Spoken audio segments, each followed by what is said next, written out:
funniest person I know. The funniest is Miss Paul. You are now tuned in. He's the funniest in the world. To the hottest podcast with your host, Big Holla. I got a quick PSA for y'all. Just in case y'all forgot. This is who I am. This ish right here. This sheet right here. This is what I do. This is the Diamond Crew. But I want to give a shout out to my G's and my OGs. But y'all already know what to do. But if you're new to the channel and you like content like this, I need you to do me a favor. I need you to hit the 5 pillars for me. I need you to like. I need you to comment. I need you to subscribe. I need you to share this. I need you to hit that notification bell so you're always up to date with the latest Eagle Visionary. But we right back, man. We right back. Look, man, this is where you want to be, man. It's like we call this the G spot. This is where you want to be. You know what I'm saying? This is where you want to be. The G spot. But look, man, I want to talk about Jalen being ice cold. I want to talk about Jalen throwing dots in minicamp to Smitty, to Brown, to Quez. Look, man, to me, it seemed like Jalen is picking up right where he left off. And the people that said that Jalen can't throw, he's a running back, check this clip out right here.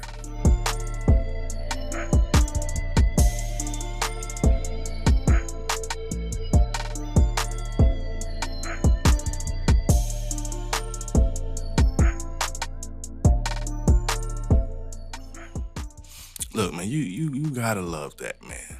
That was a target. That was a dot. A lot of quarterbacks is not gonna make a pass like that. Look, man, this is just a little bit. You know, the performance he put on last season was amazing. Just go back and watch it. Just go back and look at it. Everything. Man, it was amazing. Look, man, real quick, man, I want to give a quick congratulations to Jalen Hurts on his master's degree from OU. Oh, man. Like you said, man, something that nobody could take away from. Look, man, education is important. It's important. I don't know where I would be right now without education. I'm telling you right now, it's important. But look, as we move on, man, I want to talk about, did Jalen Carter trick the league into thinking he wasn't good, you know, with his combine performance, because Jalen Carter looks incredible in workouts. Jalen Carter, Nolan Smith, Moro Jomo look strong and fast in workouts. This defense is definitely going to be a problem with the new additions. These rookies are good. You know, that's why we signed them so fast. These rookies are putting on, man. This is one of the best classes I've seen. Yo, Nolan Smith is so funny, man. Nolan Smith was in there. He was in NFL Films. They visited NFL Films, and he was in there cutting up, man. And like, I love that energy. You know, the attitude that he has, man, is definitely captivating. It's definitely captivating, man. Let's just keep it 100. But you know, these things are the reason why the Philadelphia Eagles are going to be good for years to come, because the camaraderie that we're building. You know, look, man, Philly Dogs is what they calling them. The Philly Dogs. You know, because look, they them Georgia Bulldogs, man. How he dipped into the fountain of youth and pulled out a rabbit, like we always say how he does. He's a magician. This right here, man. And you know, how he didn't even go to Georgia. You know what I mean? So for him to go and grab those players, that lets you know it wasn't because of the school, it was because of the talent. That was a very talented team, and I'm so excited that we can have all of those Georgia Bulldogs or the Philadelphia Eagles running with the OU. I killed that segment. I ripped it to pieces. Yes, sir. So real quick, y'all. I want to give a shout out to Diamond Sound Production and T4 and my amazing Dr. Cinematographer, Pebbles Neal. If you want to look like this, email us at info@diamond/sound/production.com for all your audio and visual needs today, not tomorrow, today. All right, man, as we move through the podcast, I want to really talk about, and I'm a little tardy on this, but the Eagles have signed ex-Sooner Charleston Rambo and waived tackle Jaron Williams. He played in OU and he transferred to the Miami Hurricanes in college. He was the second receiver to CeeDee Lamb, I think. I think he played with CeeDee Lamb. He definitely played with Jalen. He had 1,000 yards in that season with Miami. So, you know, he definitely knows his way around the field. He definitely going to probably be on his team. I'm pretty sure he already got signed. Yeah, something like that. Well, I don't know yet. We'll see about that. But this kid is good, man. I think, you know, watching him, I think that he can definitely make a difference. He can definitely strengthen that receiver room, and because we already strong there. So anybody that come up in that thing, you gonna be ready. You gotta be ready to compete. It seems like Jalen is getting a lot of players around him that he's comfortable with, and that's what we want. That because we want Jalen to be himself out there, the leader that he is, the hard worker. That's what we want from Jalen anyway. You know, so that's perfect. It's perfect. He also played in the XFL. You know, I forget what team he played for, but he definitely played in the XFL, and he was definitely one of those guys. So we just excited to have him on our team. So we'll see how that goes. Look, man, safety Sidney Brown switched his jersey number to number 21. Look, man, he looks amazing. He can have a chance to earn some really good minutes, you know, straight out the gate this season, you know, and I can't wait to see it, man, because I think that this guy is going to be one of those stills. He's going to be one of those impact players in a few years. That's just how I feel, man.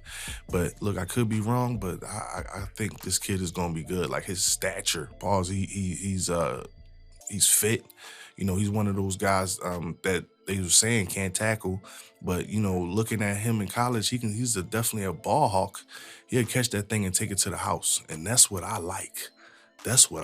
Catch that thing and take it to the house, because it's nothing like a turnover for 6 points, or you know, it's not like a turnover period, man. It really changes the momentum of the game. You know, another team could be driving and you get a pick six, right, man? That could bury a team.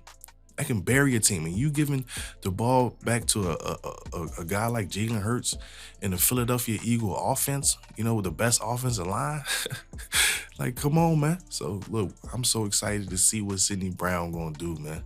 It's going to be amazing. I don't think Howie is done. I don't think he's done yet, man. I think Howie got some more tricks up his sleeve. There's still a lot of free agents still available right now that the Eagles could definitely get, and they could come in this lineup and do what they got to do. Pause. But the Eagles could still go after a linebacker like Miles Jack. You know what I'm saying? Like, Miles Jack is a veteran linebacker. You know, he's one of those guys that can come in and play day one, could definitely be a leader, you know, but let's not get this misconstrued, whatever. We love Nakobe Dean. Like, I can't wait to see what Nakobe Dean does this season. I feel like Nakobe Dean, look, and I got so much footage of me just asking, well, where's Nakobe Dean? We need more Nakobe Dean all last year. Because when he got his chance, he got in there. He's just a scrappy guy.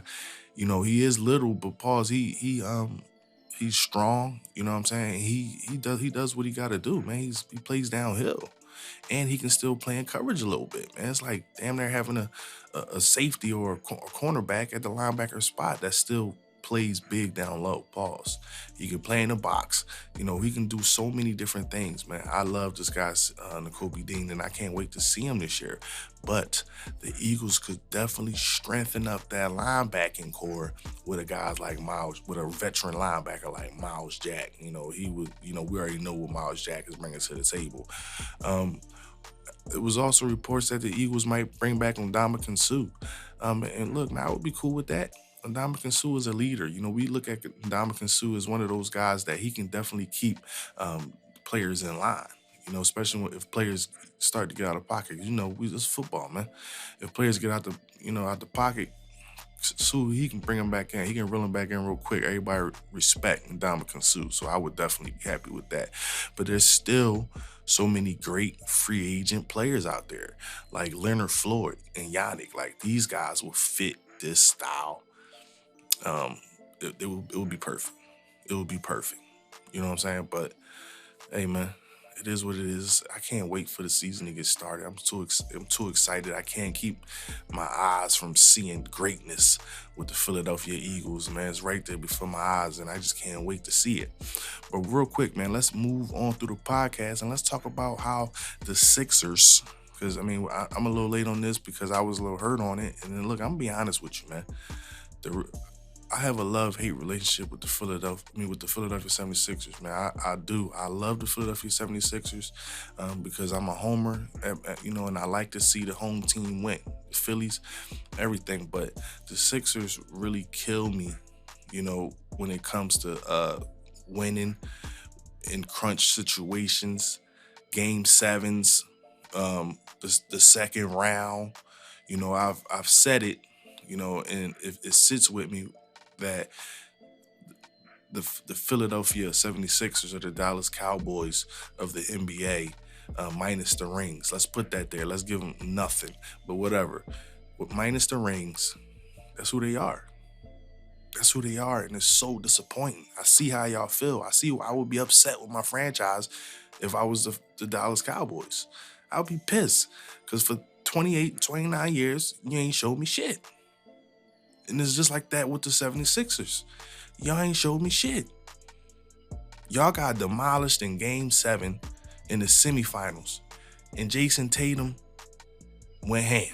I'm talking about he had like 51. Like Game 6 and Game 7, he was unconscious. And I had to sit there and watch that. And now, he down like fucking 0-2 to Miami because the guy, Jimmy Butler over there, the one who y'all didn't give up one. Y'all ain't want to give him a max contract. He's over there still playing because he's really that good, and he might be going to the fucking finals. Like I would have thought that Boston. I thought Boston had a chance, but Jimmy Butler is crazy. You know what I'm saying? But I gotta watch y'all get demolished, Philadelphia 76ers, when in the second round when y'all supposed to be putting on for the city. Doc Rivers is the first person gone after this debacle. They let Doc Rivers go. So who would y'all choice be of a head coach for the 76ers, man? Because if I had my choice, it would probably be Sam Cassell. I like Sam Cassell. I liked him when he played. So it would be Sam Cassell, Nick Nurse, or Monty Williams. Those would be my three top choices for the new head coach for the Philadelphia 76ers. But we're going to see how that go. We're going to see how it go, man, because we just don't know. Like they said, trust the process. You know, that was the goal here, to trust the process. I ain't trusting the process no more. I think that process is broken, you know, but, you know, what we going to do? What we going to do? We're going to watch this trash basketball next year. I mean, the thing is this season they did well. They had over 50 wins, and we had the MVP Joel Embiid. But you know, when it came to crunch time, round 2, Game 6, Game 7, like we went up in the series and came back and got dismantled. You know, so that's real heartbreaking right there, man. I definitely feel for the Sixer fans like myself, especially those diehards. You know, they go to the game every game, all those damn games. You're there in the playoffs just to watch a second round exit as usual. So that's kind of where my thoughts are as a Philadelphia 76ers fan. You know, it is what it is. But thank God for the Philadelphia Eagles. Thank God for Howie Roseman and Jeff Lurie. Thank God for Jalen Hurts. Thank God for this offensive line. Thank God for football. You know what I'm saying? But guess what, man? If you still watching this, I need you to hit those 5 pillars for me. I need you to like. I need you to comment. I need you to subscribe. I need you to share this. I need you to hit that notification bell so you always up to date with the new Eagle Visionary. But guess what, man? Out of here.